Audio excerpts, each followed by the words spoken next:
Hi guys, it's DK388 and this is week number 2.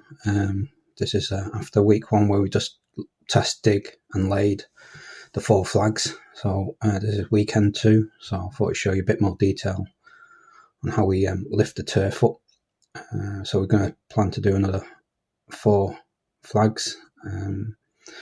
So I've seen this trick on another YouTuber's channel. I think it's Gosford's Handyman up in the northeast, using a sort of lawn edge trimmer and to sort of slice the lawn into square similar size to the flags by about probably half a metre by half a metre, and just work your way across.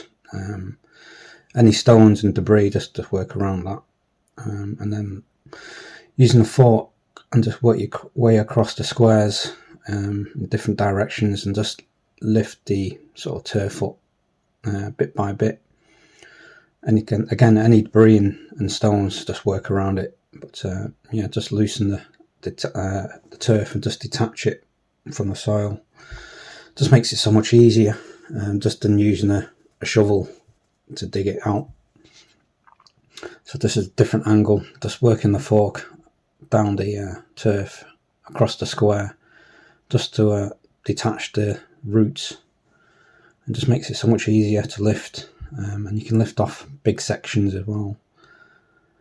So yeah, and rather than renting out a machinery, because we're only doing this at the weekends, it just makes more sense and budget just to do it by hand. And here I'm just using the fork to loosen up the soil, and then the partner just using the shovel and lifting it into the tubs. So I'm trying to get a bit of a solid ground and clearing all the debris, any bricks, breeze blocks, and all sorts of building debris. And here I'm just checking out my levels. I'm using a bit of offcut worktop, just the same thickness as the pavers. I think it's about 32mm thick, just to work out my depth, and measuring out. I'm going to do another 4 squares here, so 2x2. And here we're just laying down the Type 1 MOT base. And I think my camera cut out here, so I'm going to have to refilm the building up at the base. But here we're just using a sharp sand just to level up. And I've done another offcut, a double guide as well. So that's about 900 long. It's about 32mm thick, same thickness as the pavers, just to work out the levels. And I also made a single guide as well. That's about 450 long by 32mm thick, just to help level up the sand best I can before I do like a final lay of the pavers, rather than just laying the pavers 10 times. I thought I'd just lay the stones just a few times because they're quite heavy. So using the guides to level it off as best I can before I actually lay the heavy flags, the concrete flags. So yeah, it just saves my back lifting it out 5-10 times. So here I'm always checking the levels across, and also using the big timber stud. Also check the levels with the adjacent flags as well, and also across the entire column and row.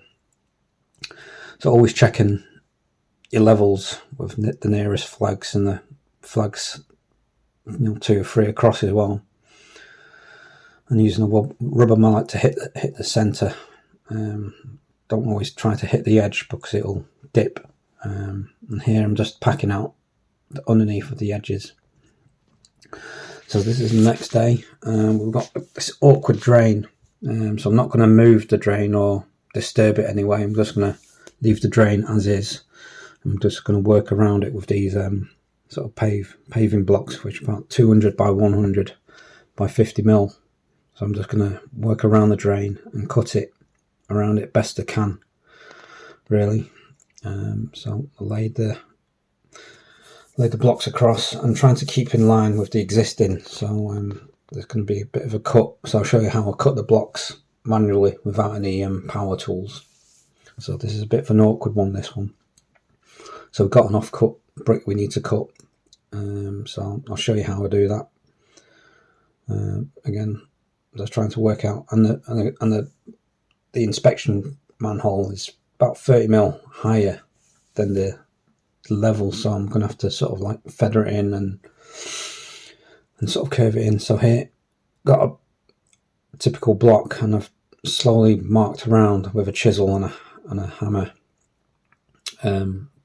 just creating a weak line, a seam, and basically just keep working your way around, and hopefully it'll give it a clean break eventually, hopefully.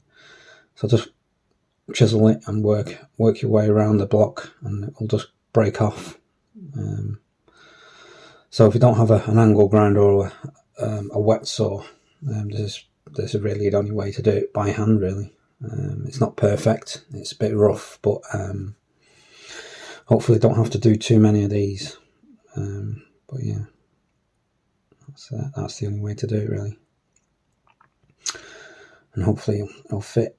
There might be a bit of fine tuning, like the odd little pokey out bit, so just use a bit of a trowel just to knock it back a bit, and it'll just slot right in. So hopefully trying to just dry lay it, and what I might do is just tilt it up so it all curves from the drain downwards, so it's a bit more level, so it's got a bit of a curvature rather than just laying it square. So that's probably what I'll do on this drain. And any gaps, I guess I'll just have to fill in with some small pebbles. So again, just work your way around the block and create a weak seam, and it will just naturally break. So here's the finished sort of just dry laying it. I'm trying to sort of do a bit of a curve so it feathers it back to normal levels with the concrete flags. So that's the plan. So here we've got just a time lapse of us digging around starting the next sort of row of paving. So digging out. So we've got a bit of an awkward one where we have to cut the concrete flag in a smaller piece. This section here. So using the same technique with the chisel and the bolster hammer, just work your way across the line, and it'll create a weak seam, and it'll just snap. So I'll show you that in another video. It's just so it all lines up with the existing paving on the house. So that's this weekend's job done. So we've just got these tubs. We take them to the tip rather than hiring a skip. Just trying to save a bit of money, keeping to a tight budget as much as we can. But yeah, see you in the next one. Thanks for watching, and if you've got a similar DIY project, I hope it's helpful. So yeah, see you next week.